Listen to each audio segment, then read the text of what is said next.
Ay, isang mapagpalang araw po sa ating lahat mga kababayan. Nako, eto na po. Nako, breaking news po tayo ngayon. Talagang etong nangyari po kay Bato de la Rosa, talagang oo, dapat sige. Kung mapatunayan sa panahon ng nila Digong at Bato de la Rosa at nagkasala sila, o sige, parusahan. Sige, walang problema. Ay, ako hindi ako DDS ha, pero kung sakali palagi natin DDS ako ha, sige, payagan ako, sige, para patas tayo. Sige, patas tayo. Pumayag ang side nila na patas, sige, parusahan, sige. Pero dito litisin sa Pilipinas. Bakit gusto nyo idalin sa ICC? Alam nyo bakit, mga kababayan? Una, nangaasar sila. Pangalawa, super paghihiganti. Kasi sa satisfy po sa pag-aaral ng psychology, ewan ko sa mga psychology kung totoo itong sasabihin ko ha. Pag ikaw may galit sa puso mo, talagang poot at galit na yung naramdaman mo sa mga DDS, kulang ang makulong eh. Totoo yun. Sa mga psychology dyan, sa sobrang galit ng tao, minsan inis na agrabyado sila. Na, ba, nakulong ka, katulad ni Trililing. Nakulong yung panahon na yun. Di ba? Yung galit niya, yung puso niya, hindi mapakali. Sabi niya ng Biblia, ang galit ay talagang nakakapatay ng tao, nakakaganya. Di ba? Yung matinding galit mo. Di ba? O yung inggit mo ba? Eh sabi ko, di ba si Cain, pinatay niya si Abel? Sobrang inggit niya na selos sa siya yung pinaging dapat ng Panginoon Diyos, pinatay niya, di ba? Siya kasi paborito, parang ano ng Diyos eh. Ganito rin nangyari ngayon, pinakapaborito ng tao, yung mga Duterte, yung tapos nakikita mo, naagrabyado ka noon sa panahon ni Duterte, galit, yung galit mo kulang, hindi sapat pala, hindi sapat na makulong lang sila. Hanggat maaari nga, kahit pagpanaw, hindi sapat eh. Gusto nila talagang paghihirap ang maranasan. Kaya wala sila ibang mangyari kasi pag sa Pilipinas, maaring magkaroon sila ng magandang treatment dito. Katulad doon nakulong nakaraan. Di ba? Yung mga sa PIDAP. Maganda ang kulungan. Pati yung bilibid ko na si Junel. Di ba? Maganda ang kulungan. Alam nyo kasi, kaya ang gusto nila mabigat ang parusa. Talagang parusahan yan. Galit ang namamutawi sa kanila. Pero hindi nila naisip yung kapakanan ng mga Pilipino, yung soberenya ng Pilipinas. Search nyo soberenya ng Pilipinas kung ano. Yung pride ng Pilipinas, kaya ang baba ng tingin sa atin ng ibang bansa. Di ba? Ito na lang hindi nila sa pagkatao ni Bato de la Rosa. Pagpalagi natin, sino ba nasa watchlist ngayon na talagang mainit ang tao? Di ba Romualdez saka si Saldi? Palagay natin si Saldi na lang. Halimbawa nagkasala, allegedly lang nagkasala. Papayag ka ba na si Saldi dalhin sa ICC? Halimbawa lang. Kahit galit na galit puso mo Kahit si Romualdez, ako personal ako, naiinis ako kay Tambaluslos. Bakit? Hindi sa para may kasalanan siya. Ayaw niyang humarap sa pagdinig ng Senate Blue Ribbon Committee. Eh dahil niya siguro kakontsaba si School Bukol, pati si Boy Tagok. Diba? O palagi natin kahit na kahit ako personal kay Tambaluslos Pero hindi ako papayag si Tambaluslos dadalhin sa ICC. Hindi ako papayag. Hindi ako papayag. Kahit galit na galit ako, halimbawa lang sa kanya, hindi ako papayag na madala siya doon. Bakit? Pride ng Pilipinas yung pinag-uusapan. Ikulong nyo lang dito. Halimbawa lang, hindi ko siya sabing si Romualdez nagkasala. Hindi ko siya sabi under investigation pa yan. Halimbawa talaga siya pinaka-mastermind sa kurakot na to, itong billion proyekto na to. Hindi, tapos may batas na dalhin sa ICC, hindi ako papayag na makulong siya sa ICC. Bakit? Kababaan ng pagka-Pilipino ko yun. Nagbabayad tayo ng tax dito para magtrabaho kayo dyan. Para dito litisin. But wala ba rito justice system sa Pilipinas? Mga taxpayer ang nagbabayad sa kanila. Pati gobyerno, dadalhin nyo sa ICC, insulto sa bansa yun. Basta si Romualdez, halimbawa, kahit sino pinaagalit mo na, sino pinaagalit mo sa politiko, sige, hindi ako papayag na dalhin sa ICC sila. Bakit? Kabastusan sa Pilipinas yon. Kabastusan sa ating mga taxpayer yun. Binababa natin uri. Nagagawa nila yon na dalhin ng isang tao, individual sa ICC dahil sa galit nila, dahil kulang na makulong to sa Pilipinas to mga to. Yun ang gusto nila pala, gusto sa ICC. Saka teka lang. Ako si Bato de la Rosa, maraming beses na ako nakasubaybi dito. Talagang pati si Bongo. Mga itong tao na to, ginampanan lang nila trabaho nila. Wala silang kasalanan talaga na talagang bilang chief PNP police, ginampanan niya bilang trabaho niya. Sabi ko nga sa inyo magkonting utak naman. Magbasa-basa din kayo ng mga Biblia pati dictionary, mga encyclopedia. Di ba? Konting utak naman. Eto mga to nagtrabaho to. Sabi ko nga 'di ba sa isang convenience store, ano makikita mo gwardiya 'di ba? Anong trabaho ng gwardiya? Andun na sa pangalan niya, gwardiya. Babantayan niya yung convenience store, tama? Tama. Pag ba may pumasok na kawatan sa bangko o sa convenience store, sa tingin mo di papalag yung gwardiya kung may pagkakataong pumalag? Kaya ang may baril yun eh. Ano yung baril niya? Pampupukpok niya. Pan-display niya, panakot lang. Pang-warning shot, pwede. Pero pag nagkagipitan, ano gagawin nun? Lalaban ng gwardiya. So, ibig ko palang sabihin, pag lumaban ng gwardiya, kasalanan na may-ari ng convenience store, pati ng bangko. Pinoprotektahan niya lang yung bangko at yung convenience store na hindi napasok ng kawatan. Ikukulong mo ba yung may-ari nun? Pero ang utos na may-ari, huwag niyong papasukin, trespassing yan. Ano? Kasalanan niya ba yon? Yung pera na nasa bangko, iba yung pera ng bangko, no, iniingat-ingatan, no, milyon-milyon ng mga bilyon ng nakalagi doon. Mga alahas, mga ano, di ba, nakatago doon, mga titulo, nanakaw lahat yon. Sino mananagot? Di ba yung may-ari ng bangko? Siya puputukan. Bakit mo hinayaan? Ang dami mong gwardiya dyan, Ilan ang gwardiya mo? Pati sa labas, 3. Sa loob, 5. Ano nangyari? 3 lang yung pumasok. Bakit di lumaban yung gwardiya mo? Tapos yung lumaban, pinakulong mo may-ari. Ano ibig ko sabihin? Si Pangulong Duterte, palagay natin yung may-ari ng bangko. At yung bangko yun yung Pilipinas. Pinuprotektahan niya ang bansang Pilipinas sa mga kawatan. Napapasok o sa mga mandurugas, mandurugista, lahat. Tapos nung lumaban, may mga natumbak. Ikukulong mo yung presidente ng bangko, yung presidente ng Pilipinas. At sila bato, parurusahan mo yung gwardiya ng Pilipinas. Trabaho nila yun, hindi nila trabaho pumatay. Ang trabaho nila, protektahan ang Pilipinas. Sa pagpoproteksyon nila, hindi maiiwasan ang ganong labanan. Parang ganito sinasabi ng mga to. Yung digmaan, okay lang sa kanila. Ay, digmaan yan, walang problema. Ang dami namatay ng digmaan. Alam niyo yan. Pero wala silang sinabi doon. May pamilya din yon. Ano ba? Sa Israel, sa Gaza. Kahit sa Mindanao, di ba may gera? Nagkatumbahan yung magkabilang panig. Magkatumbahan. Kahit masama man yung tao na yung mabuti, may pamilya yun. Tama? Ba't din yung sinisilip yun? Ba't yung sinisilip to? Hindi dahil sa pagtumbal nila. Dahil pinupolitika nyo sila para hindi makaupo si Sara. Maniwala kayo, pag si Sara nakulong na, nawala, na-impeach na, si Duterte nakakulong na, lahat na, tatahimik itong mga to.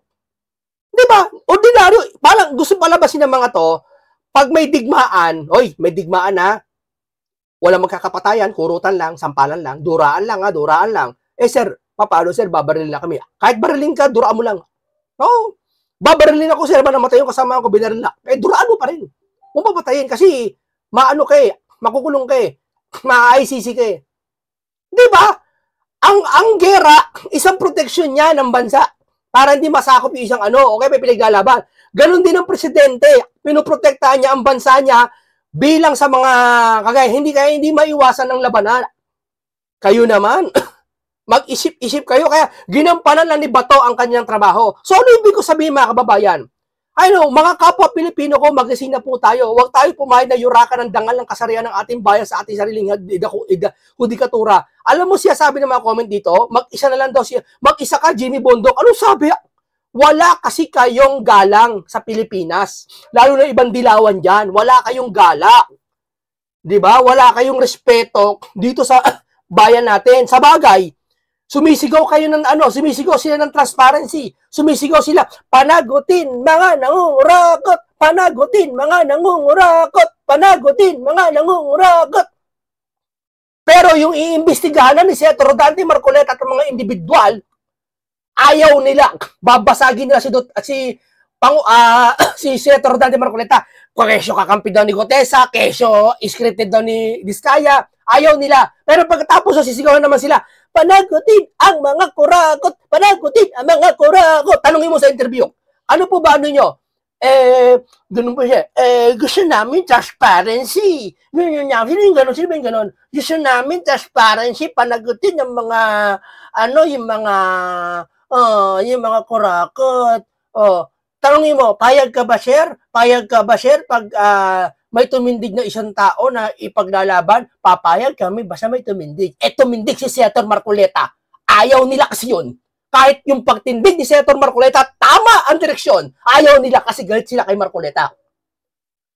Tama mali. So, sa madaling salita, hindi talaga transparency ang hanap nyo sa mundong ito. Wala kayong pakialam sa mga binaha. Wala kayong pakialam sa mga ninakawan ng tax. Ang pakialam nyo lang, maupo yung gusto nyo maupo at makapaghiganti sa mga Duterte. Tama mali. Wala akong tinutukoy dyan, ha. Hindi lahat ng dilawan yan. Maraming dilawan na akong kilala na mali ang ginawa sa pagpapadala ng ICC. Di ba? Kapalpakan. Totoo mali. O ito, wala akong pakialam kung si Bato dalhin nyo dyan. Parusahan nyo si Bato sa Pilipinas, sige. Kahit halimbawa si Romualdez nagkasala, huwag nyo nadalhin sa ICI tuloy. Bagay, parang parehas, no? Magkatunog, ICI, ICC. Huwag nyo nadalhin sa ICC kahit si Saldi. Dahil, ang nakataya dito, soberanya ng Pilipinas, hindi yung taong kukunin nyo. Paghihiganti yan, pang-aasar yan. Gusto niyo talaga madurog yung tao makuha sa ICC. Wala kayong pakialam kasi ang mindset po ng bugok na politiko ito mindset. At tandaan niyo mga kaibigan, mga Gen Z, huwag kayong papadaya. Sabi ni Kristo, huwag kayong padaya sa mundong ito. Mapanlin lang to. O gigisingin ko kayo. Bakit ako nang gigising? Dahil ako, aral ako sa Biblia eh. Kaya alam ko paano manggising. Di ba? Hindi pagkatapik ang panggising. Tandaan mo, aral. Yung wisdom mo ang panggising sa mga natutulog na kaisipan ng tao. Ha? O gigising ko kayo mga Gen Z, mga millennial. Ha? Mag-ingat kayo sa mga politiko na yan. Makikita nyo ang mindset ng politiko ganito. Ha? Wala na akong pakialam. Nakaupo na ako. Iyaan mo sila magalit. Ganito talaga politiko. Laro-laro lang to. Lilipas din yan. Hayaan mo kahit magalit sila, after 1 year, makakalimutan din yung galit nila. Sige lang, basta tayo nakaupo tayo, makapangyarihan tayo. Habang nagiinuman sila, no, sa isang party, no? Pare, ako pa, mayor ako, gobernur ako, presidente ako, senador ako pa, pare. Ako pa. Di ba? Yan ang mga termino ng mga utak na mga yan. Habang nagiinuman sila sa party, pare, mayor! Oh, pare, lalakas pa ba sila sa akin? Ako nakaupo. Sir, maraming galit sa'yo. Yaan mo sila maraming galit. Di ba? Mawawala. Di yan. Makakalimutan nila. Iboboto pa rin nila ako. Di ba? Wala yan. Babait-baitan lang ako. Kakaila ako ng banana sakali pag eleksyon na yan. Okay na naman. Solve na naman eh. Lulublub lang ako sa baha pag eleksyon eh. Okay na naman. Sabihin, uy, napaka ni Mayor. Ayusin ko lang mic ko. Napaka ni Mayor. Napakabait naman ni Mayor. Di ba? Naiintindihan niyo mga kababayan, pinagluloko tayo ng mga ganyan mindset. Pag ganyan ang makikita niyo, paano ganyan mindset ng politiko? Alam niyo, paano? Alam mo kung anong ganyang mindset? Turuan ko kayo, paano makita? Ha? Pag nagsasabi siya ng gusto niyang transparency, pero hindi mo nakikita sa kanya, ganun ang mindset ng mga yan. Sino-sino yan? Si School Bukol, si Boy Tago, yung mga ibang pinklawan dyan sa Congress, yan. Bawal ang kurakot! Bawal ang kurakot! Pero pag may tumindig na isang tao na pinaglaban yung kurakot, ayaw nila kay Senator Dante Marcoleta. Ayaw nila kay Toby Chanco. Ayaw nila lahat nagsasalita sila. Sa madaling salita, ayaw talaga nila solusyonan yung nangyayaring kurakot sa Pilipinas. Bagkus yung pangsarilan nila, ang inintindi nila na kung paano mapatalsik si Sara at sila ay masip sa 2028 at maupo yung gusto nila maupo. Tama, mali. Kaya ngayon dumarating yung bagyo, hindi nila, pinaghahandaan yung bagyo, syempre paghahanda. Pero, yung mga vlogger na bugok, ang dami nilang vlogger mga individual ba, mas pinaghahandaan nila ang rally ng INC kaysa bagyo. Diba? Dapat nakatutok na kayo sa bagyo. Dahil, ang bagyo malakas. Sa rally kayo ng INC nakatingin, ang dami sasalita o gabi, Wala silang pakialam sa bagyo. May mag-comment pa, ang bagyo lilipas lang. Sabi niya, may nagsasabi pa. Ito hindi na 3. Alam niyo kung sino-sino kayo. Sabado bumagyo ng malakas. Para daw INC, hindi matuloy yung rally. Ay, ang tindi ng mga to. Kawawa mga Pilipino sa inyo. Ha? Huwag kayong ganon. Di ba? Yung pagsasabihin nyo, sana lumihis yung bagyo. Huwag nyo panalangin lumihis. Kawawa yung lilihisan nun.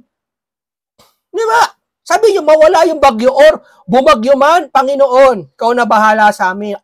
Mangyari ang mangyari. Tatanggapin namin. Di ba? Titindi ng mga to, bumagyo doon na malakas para doon di matuloy yung rally ng INC. Nakapokus sila sa INC, hindi sa bagyo. Kung take note sa Baguio ha, mag-ingat kayo ha. Saka yung ginagawa nyo po na paglalagay ng simento sa bubong na parang deliver rin, okay yon. Medyo 40% effective yon yung pangyero, mga gulong, mga babigat. Pero mas effective po bumili kayo ng maraming alambre. Per kilo naman yun eh. Yung bubong nyo, itali nyo. Kumbaga ito yung bubong nyo, ang pagtali nyo pag ganon. Pag ano, lahat. Itali nyo kung sa bakod nyo, gano'n, tali nyo. Mas effective po yung, ginawa ko na po yung bahay ko dati. Talagang yung mga kapitbahay ko, lumipad yung yero, akin hindi. Kasi may alambre, marami alambre. Mas effective po alambre. Pero huwag nyo tatanggalin yung mga pinagpatong nyo para dagdag bigat din. Di ba? Tip ko lang yan ha. Saka bumili na kayo ng mga pagkain nyo hanggang makatapos yung saka kung alam mong binabaha yung lugar nyo, ha, lumikas na po kayo. Kung alam nyo po binabaha lugar nyo, ha, lumikas na po kayo kagad. Huwag nyo na hintayin na umakit kayo sa bubong at umapaw po yung tubig. Opo. Yan po ang pinakaano po. Saka huwag kayo lalabas ng mga lalangoy sa baha kasi may leptospirosis. Hanggat maaari nga, wala pang baha, lumikas na kayo kagad. Yan ang pinakamabisa sa lahat. Huwag nyo na intindihin yung bahay. Tandaan yung pinakamalaga yung buhay eh. Ay yung bahay, kahit andyan yan, di mo kayang ipagtanggol yan eh. Kahit anong gawin mo sa bahay na yan, kahit anong gawin mo dyan, nandiyan ka, hindi mo kaya ipagtanggol yan eh. Andyan na yan eh. Hindi man, mawawala yan kung magbabaha talaga. Kaya isalba nyo na yung sarili nyo, ha? Huwag kayo maniniwala sa mga vlogger ang inuulan nila, yung rally INC, kaysa baha, kaysa bagyo. Itindi ng mga to. Sakala mo, chorya ng iba, ito chorya ng iba. Chorya to, chismis lang to ha. Kaya chorya ko din to, tsaka chismis. Isinasabay daw ang ICC dito sa rally ng INC. Para bang panakip lang nila yung ICC, parang, eto, pang intimidate. Alam mo na, chismis lang naman yan. Hindi ko siya sabi totoo, Yak. Pero, kayo na bahala mag-isip. Gusto nilang ipanakip yung ICC ni Yak. Dahil siyempre, ngayon bagyo, wala, tulog ang balita. Magkakadamputan yan ICC niyan sa mga Friday. Tapos Lunes, INC rally. Sa mga ganyan date na yan. Talagang, alam mo yun, talagang pinupuspos na nila. Iniisa-isa nila ang mga Duterte. Iniisa-isa nila lahat ng mga kaalyado. At dadalhin pa sa ICC, tuwan-tuwa pa mga bugok. Mga kaibigan, mga kababayan, yung mga taong gusto nila sa ICC dalhin, wala pong malasakit sa bayan yan. Lalo na pa yung isa dyan, dating senador. Wala pong malasakit sa bayan yan. Bakit? Hindi niya iniisip na yung bayan na maapektuhan pag pinakulong niya sa ICC ulit ang isang taong Pilipino rito. Hindi dahil si Bato wala akong pakialam kay Bato. Ang sa akin lang, yung pagkatao sa Pilipinas, dadali mo sa ICC, kahit si Saldi Mayan o si Romualdez, hindi ako papayag. Dahil bansang Pilipinas na bababoy. Yung mga yan, gusto pakulong si Bato at sila soberenya ng Pilipinas at itinataya nila. Wala silang pakialam. Basta yung maidsan lang yung galit nila sa puso nila. Ang titindi ng mga to. Ang sasama. Hindi ho ba? Ito po. Mga kababayan, kung aaresto nila si Bato sa parehong paraan, nakidnap na nila si PRRD, alam mo, hindi maganda to. Doon niya lang kay Duterte. Di ba? Pilipinas na baboy sa atin. Ganyan pala yan, nadampot. Ngayon, sasabihin ng presidente, wala jurisdiction ng hindi natin papapasukin ng ICC. Di ba parang si gano'n ang pagkakasabi niya, hindi sakto pero parang gano'n. Sabi ni Junior, hindi. Tapos pag nadampot, hindi ko trabaho yan. Pag tinanong mo si Auntie Claire, hindi po trabaho ng Pangulo yan. Yun po ay natatrabaho lang siya ng ibang trabaho niya. Yung pagdampot, hindi po si Pangulo may wala po lang si Pangulo doon. Presidente ka, wala kang alam. Yung staff mo dinampot na. Di ba, Albak? Ikaw may-ari ng buong palengke. May tindahan doon na nasunog, wala kang pakialam. Hindi mo alam. Loko-loko itong mga talagang alam nyo. Mas pinagtutuunan nilang pansin ngayon kaysa bagyo. Tapos parang chismis lang panakip yung ICC ngayon. Parang diversion, parang lumalabak na tamo, maniwala kayo sa akin pagdating sa Lunes. Sa susunod na Lunes panoorin natin to si Attorney Vic Rodriguez. Panoorin natin po to si Attorney Vic Rodriguez sa kanyang mga sinasabi. Tatalakayin po natin na ang malungkot na ginagawa sa atin ng ating administrasyon kasalukuyan. Panay po kasi cover up eh. Panay po cosmetic, panay po makeup. Yung mga kanila pong mga mancha, pilit tinatakpan ng makeup. Kaya gamit ang propaganda. Yung propaganda pong tinutukoy ko, yung 4D nila. Ano po yung 4D? Yung deny, deflect, discredit, at demolish or demolition. Yung 4D propaganda, ito po yung propaganda, puro pagpaganda na lang. Buti sana kung totoo, propaganda na lang ng paganda. Subalit pag lumalabas po yung numero, hindi po kaya ng propaganda lang eh. Because numbers will not lie. And numbers do not lie. Mamaya po, tatalakayin natin yan. Ang survey niya, lamang si Sara eh. Pero yung nag-survey sila, lamang si Junior, 73%. Sus Mariosep naman. Kayo naman. Daming galit kay Junior, lalamang pa siya sa survey. Kayo naman. Sakay nag-survey sa Malacanang. Kahit niya sa Malacanang, ang dami niyang kakilala ko, ayaw sa kanya. Totoo lang. Ako 8 kilala ko dyan, ayaw sa kanya. Yan. Oh. Ang dami ayaw sa kanya dyan, tapos sa survey, 72% yata siya. Titindi nyo? Ating propaganda versus numbers. Bago po tayo magpatuloy, may mga hindi lang po ako na bati kahapon, baka magtampo. Unahin ko lang nais kong pasalamatan from Mecca, Saudi Arabia, si Jams Abaw Jamalul.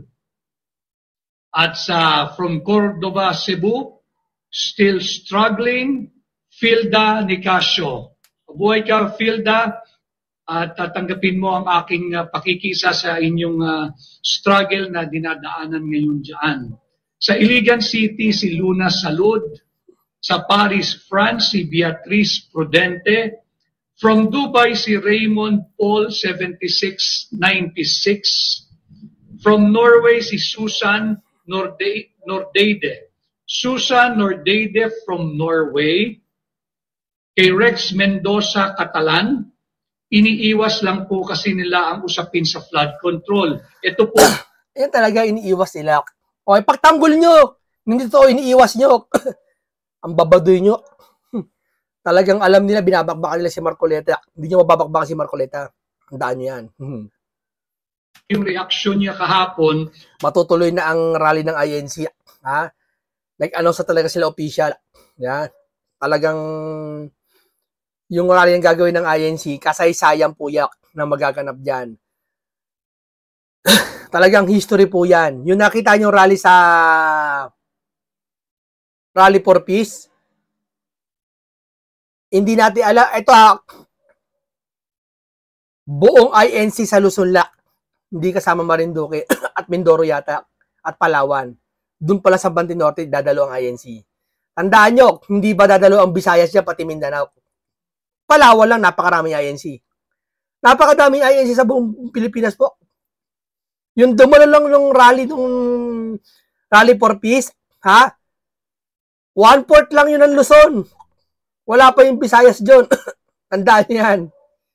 Doon sa ating pamagat na Playing with Fire, yung naging maanghang na pahayag ng pinuno ng ating Sandatahang Lakas na naghahanda na sila, nag-iensayo para sa isang 20 or 30-day war, at on the 30th day, hoping sila na darating yung kanilang backup ng mga tropang Amerikano. Yun po yung konteksto ng mensahe ni Rex Mendoza Catalan. And speaking of Rex, yung iniiwas lang po kasi nila ang usapin sa flood control. Bagi po yan. Matagal na po nating inilahad dito at diniskurso yung continuing propaganda nila in 4 days. Yung deny, yung deflect, yung discredit, yung demolish. Yung pag-iiwas, yan po yung deflect. And it could also be part of deny. In denial po sila na lahat ng pagkalunod ng ating mga kababayan ay naganap sa ilalim ng Marcos Jr. administration. And yet, they keep on insisting na ito po ay dapat balikan natin yung 2016 to 2020 itong nanungkulan si Pangulong Duterte. 2025 na ho ngayon. 3 taon kalahati na po kayong nagpapainit ng puwet nyo riyan, mga puwet nyo riyan. 3 taon na siyang mahigit dito. Tapos pag nagkaroon ng aberya, sisisihin si Pangulong Duterte. Ang investigasyon, kung nagtatrabaho na lang kayo, ng maigi. Hindi, nakapokus sila sa mga Duterte. Pansin nyo, lahat, ang sipag ng ombudsman eh. Mayat-maya sa TV, di ba? Alam mo yun, naubos yung termino nila sa Duterte. Wala tayong pakialam sa mga Duterte. Pero, unahin nyo naman. Wala naman tayo sinabing, huwag nyo pakialam ng Duterte. Kung sila ay may dapat habulin natin. Pero, unahin nyo naman yung dapat unahin ngayon. Tapos yung dapat unahin, si Marcoleta pa daw may kasalanan. Pananakip na yan. Cover up na yan. Sino panagutin sa bahang na to? Sa nangyaring anomalyang flood control, sino gusto nyo panagutin? Ang Diskaya? Siya lang mag-isa? Ibig nyo sabihin, nakapagtrabaho ang Diskaya sa inyong lungsod na hindi nyo alam? Walang nakakaalam? Nagbigay kayo ng budget sa Diskaya na hindi alam ng presidente? National yung trabaho? Ito, yung Diskaya, di ba binayaran? Ano ba may proyekto? Binayaran. Bilyon pa nga, gagawa ng flood control. Sino pumirma nun sa uling-uling? Di ba, presidente? Kung di ko ipagkakamali, di ba, yung budget nun sa DBM una galing? Tapos wala kayong alam. Walang big fish. Diskaya lang. Walang kinalaman. Yung price ng Solina, okay na? Wala kang didiin. Ito lang. Wala. Isabihin, nakapagtrabaho si Diskaya na siya lang mag-isa. Sila lang. Walang kausap na congressman. Walang asa kinuha yung budget. Biglang nagsolo yung bang budget. Yung budget tayo malaki, bilyon na pera.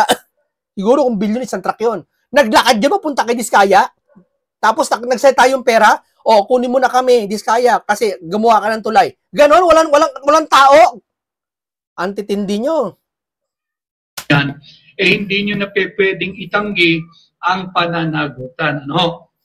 Si Romeo Barcena, where can I find your book? Romeo Barcena, pwede kang bumili sa fully booked sa lahat ng branches nito nationwide. Pwede ka rin mag-online sa Lazada, pwede rin sa Japan, sa ating pong kaibigan kay Bani Mukonoki at kay Juliet Ichiho at kay Ichijo. Sa Europe, yung Maisog, Switzerland po natin. Sa Hong Kong, si Jojo de Guzman. Sa Melbourne, of course, si Valerie Nesnas. Kasama na din po niya yung Sydney. At sa Canada, meron din. Ganon din kay Nelisa 20. Dodong Rodriguez nanonood. Pati nga po itong mga anomalous flood control funds at yung mga missing or substandard or ghost flood control projects, dinedeny din nila na ito ay naganap sa ilalim ng kasalukuyang administrasyon at pilit na ipinapasa doon sa administrasyong nakalipas. Ganyan sila, di ba? Maski sa issue ngayon totoo naman, walang flood control Dahil yung flood control na yan, dahil kay Duterte lahat yan. Ano, sinungaling yung Pangulo? Paguloko kami? Natapos na yung 5,500 control? Ano, niluloko lang kami noon?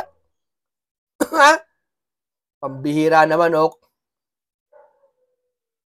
Ngayon yung pinag-uusapan hindi kay Duterte. Pilit nyo nililihis. Kaya pala si Marcoleta, pag na yung Gutesa pati Diskaya, pinagkakamalan niya kakampi daw yung dalawa. Kakampi yung Diskaya. Kakampi yung Gutesa. Ngayon si Saldi gagawin witness ni Marcoleta. Kakampi niya si Saldi. Walang may kasalanan. Kahit isa. Trilyon na nawala, walang may kasalanan. Si Bongo lahat may kasalanan, si Marcoleta kasi kasama sa insurance. Yung insurance niya, may nagsabi yung insurance ni Marcoleta, billion-billion nyo, doon napunta yung flood control. Pinagpagawa ng mga INC Kapilya. Antindi ng mga utak nyo mga to. Ayan na napapala nyo, kakapapansit kanton nyo sa umaga. Magkakain kasi kayo ng mga gulay sa umaga, try nyo. Yan napapala nyo, hindi kayo nag-aalmusal. Yeah. Engot ang eng-eng Ang lalayo ng topic Sa pelikula na nangyayari yan, bugo. Yan naman po yung deflect. Alam mo ako, sa ganito ko, ngayon, pinatanggol ko ang INC. Pinatanggol natin mga kaibigan natin yung INC. Binabakbakan nila ako. Kahit sa social media, binabakbakan nila ako, doon sa Facebook, binabakbakan nila ako. Eh, di sila makatumbas sa akin. Eh, katumbas ko 3 milyon eh. Yeah? Hindi sila makausad sa akin eh. Yeah? Doon lang sa sementeryo, sinabi nila, sa INC, sabi, pati sementeryo, yung mga INC, walang sariling sementeryo. Bakit? Nabili nyo yung lupa noon? Kaya nga may St. Peter eh. Taon-taon mong hinuhulugan eh. Kawawa naman yung isang member ng INC pag namatay pala eh, nakilibing lang pala sa inyong mga Katoliko. Mali. Binili niya yung lupa na yon, may titulo siya noon. Nabubuhay pa siya, binabayaran niya yon, kaya sarili niyang lupa yon. No, sabi mo walang sariling sementeryo. Kanya yun, binili niya sa inyo yun. Ang masama no, binibenta nyo pa. O ano ngayon? Di ba parang ganun kaingot? Tanungan nyo? Ipasa mo, magturo ka. Kahit sino ituro mo. Ipagtanggol natin ang INC. Kahit sa mga hindi INC dyan, pagtanggol natin ang INC. Bakit? Pinagtatanggol tayo ng INC. Ngayon, sa Pilipinas, yung ginagawa mga anomalya hindi maimbestigahan. Sinasalo ng INC ngayon ang obligasyon na dapat ginagawa ng mga tao na hindi INC. Bagkus sila pa ang lumalaban sa INC. Eh yung INC pinaglalaban, transparency at kagaganda ng bayan. So ayaw nila ang INC, ayaw din nila gumanda ang bayan. Kaya ipagtanggol natin ang INC, kahit di mga INC, pagtanggol natin ang INC.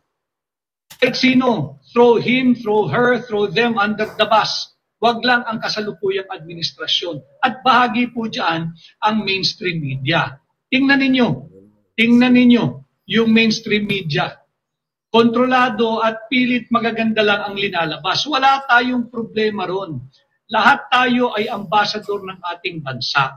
Dapat tayo lahat ay maging salesman ng ating bansa. Ibenta natin yung ating bansa dito sa ating bansa, sa loob, sa lokal. At pagtuwing tayo rin ay lumalabas, namamasyal, naghahanap buhay, nagmi-meeting o kung ano man ang ating trabaho ginagawa pag tayo nag-abroad. Subalit, kinakailangan dyan maayos, mainam, tapat ang pagpapatakbo ng gobyerno ng kahit na sinong administrasyon.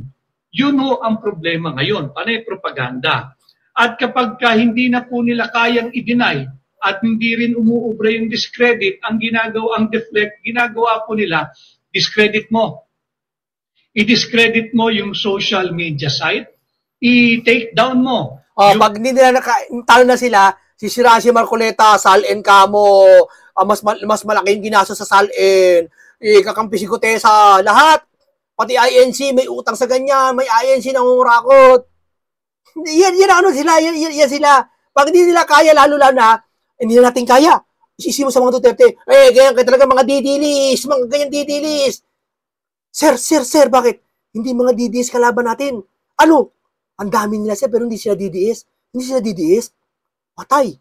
Anong paninira natin? Hindi pala sila didilis. Ano? Sige, basta ipopost natin sa Facebook. Kayo mga didilis, wala kayong kwenta. Kahit hindi didilis kalaban nila, gagawin nilang didilis. Para mamura nila, para kuwari, may katwiran sila. Pero pinagtatawanan sila dahil hindi naman DDS yung kalaban nila. Taong bayan na neutral na hindi naman DDS. Parang gusto nilang palabasin sa isyong ito, nagre-reklamo lang mga DDS. Kung walang DDS pala, kung wala palang DDS, wala magre-reklamo, yun ang gusto nilang patunugin. Wala pala magre-reklamo sa yung trilyon na nakuha sa flood control taxpayer. Wala yun. Ano yun? Ghost lang na, imagination lang namin lahat yun. Di ba mga kababayan? Gusto nilang palitawin, wala naman talagang problema. Mabuti ang Pangulo namin. Stambalustos, wala namang kasalanan. Gawa-gawa na ni Marcoleta si Gutesa, saka si Diskaya. Wala yun. DDS lang nagpapakalat ng may kurakot ng Pilipinas. Wala kurakot ngayon. Titindi ng mga to.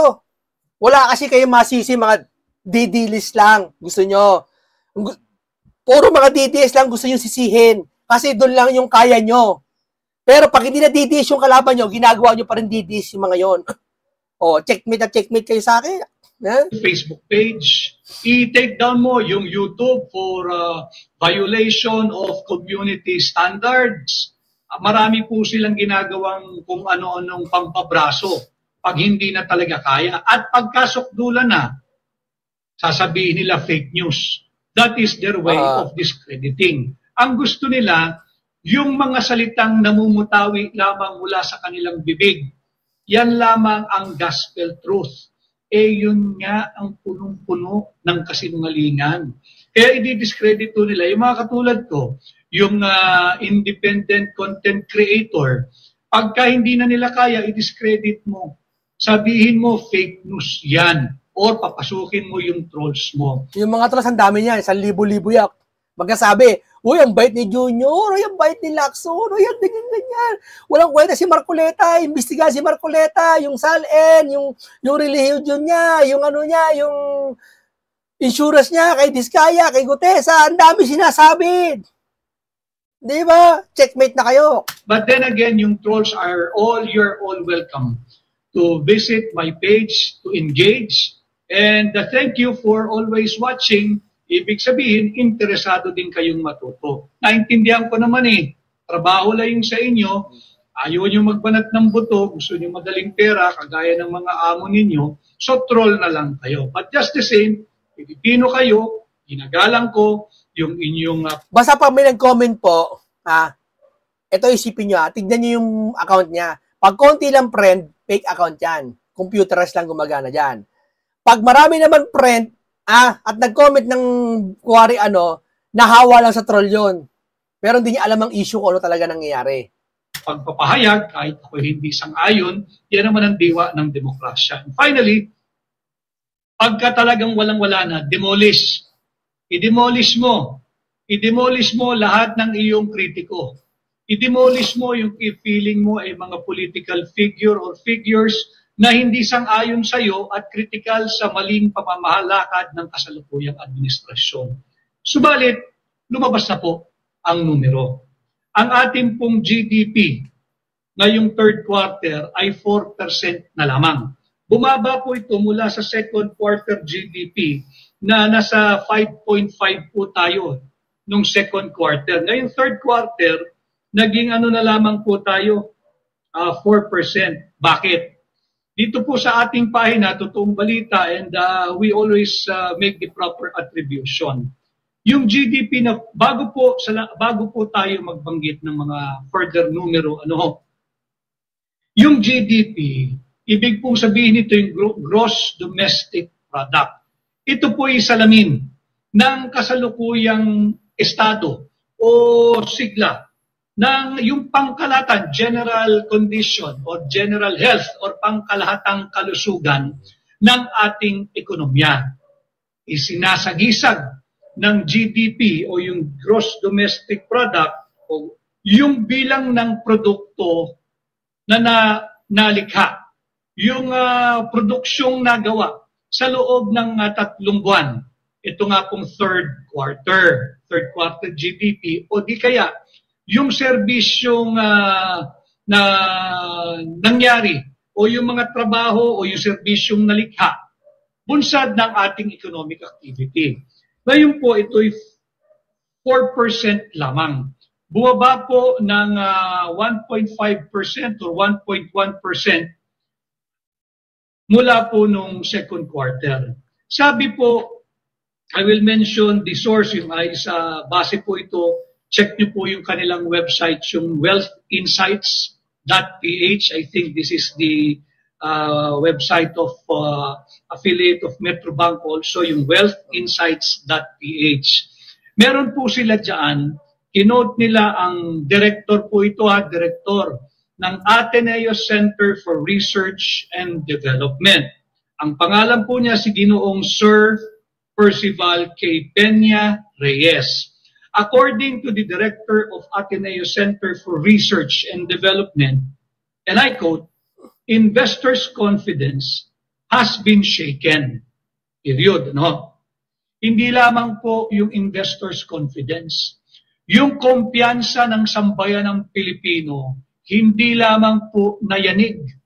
Lusaw na dahil sa lantaran, talamak at higit na pagnanakaw, korupsyon at kurakot na ating nasasaksihan sa kasalukuyang administrasyon. So investors' confidence has been shaken. Foreign investors, importante po ito foreign investors wala nang foreign investor pulling. Wala nang foreign investor ngayon. Yan, sa pinagagawa ng administrasyon. Mo ICC, dadali mo si Bato. Susud mo si Bongo. Susud mo si Sara. Ang titindi ng mga to. Pero sila, yun ang orakot ng trilyon. Hindi mapanagot. Eh, mas maraming pinatay sa gutom yung mga yan. Di ba? Totoo, mali. Titindi ng mga to. Ayaw talaga manalo si Sara sa 2020. Ginagawa lang nilang paraan. Maatras, hindi nagpapatuloy. This scandal referring to yung 2025 illegal, invalid, unconstitutional, criminal 2025 national budget. The scandal, yung pakikialam po ng Vice-Cam nung 19 Congress, yung grupo nila Saldico, ni Stella Kimbo, ni Manix Delipe, ICI. Yan yung mga dapat ninyong pinapatawag. No, the scandal has created a mix of political risks, uncertainty, ito mabigat, and social unrests. Dahil po kaliwat kanan yung mga naging rally nung nakaraan at hindi naman po lingid na sa inyong kaalaman yung naging pahayag at pagpapasya ng mga kasama natin, mga kaibigan natin mula sa Iglesia ni Cristo na sila ay magsasagawa ng isang payapa at naayon sa kanilang karapatan na nakaukit, nakaguhit at may garantiya sa saligang batas na pagkilos sa November 16, 17, and 18 diyan po sa Luneta Grandstand. So ito yung sinasabi na social unrest. It threatens our investment grade rating. Pag tinamaan po pati yung ating investment. Alam nyo, ito maputol na tayo ngayon. Kasi ang usapan talaga ngayon, tulog talaga lahat. Binabakbakan nila INC. 7 araw na lang natitira Talagang gusto nila, tamo, may nagsabi na nga, bumagyo daw ng malakas para di matuloy yung INC rally. Ang titindi, di ba? Sama ng mga ugali. Takot na sila Dahil ang dami niya pupunta dyan, mga kababayan ko. Baka, di ba, Luneta, hanggang sa PICC, sa Grandstand, mapupuno hanggang sa Pasay. Maniwala kayo baka hanggang Sukat. Hindi naman, wag naman. Hindi naman gano'n. Pero baka hanggang doon sa may Paranaque, papunta sa Grandstand, puno lahat yan. Antindi po niyan. Pero baka mabawasan kasi nga, binagyo yung norte. Yan, baka mabawasan yung mga pupunta. Pero puno pa rin yan. Di ba? Titindi, di ba? Binabakbakan nila yan kasi tatakot na sila, baka daw panawagan nun. Maghintay na lang kayo kung anong panawagan nun. Di ba? Maghintay na lang tayo. Natakot sila, baka daw pag-resign na yung si BBM, baka ma-pressure. Kasi di ba, alam ko pag na-pressure lahat yan at kumampi na ang militar, wala na, bababa na presidente. Yun ang sabi sa akin, chismis lang yun. Ewan ko, i-comment nyo sa baba kung talagang totoo yan. Pakilagay dyan sa baba kung totoo yan. Di ba? Yun ang sabi. Paano? Ganito lang po muna tayo. Lahat ng ito ay opinion. Nagbigay tayo ng reaksyon. Paalam sa inyong lahat.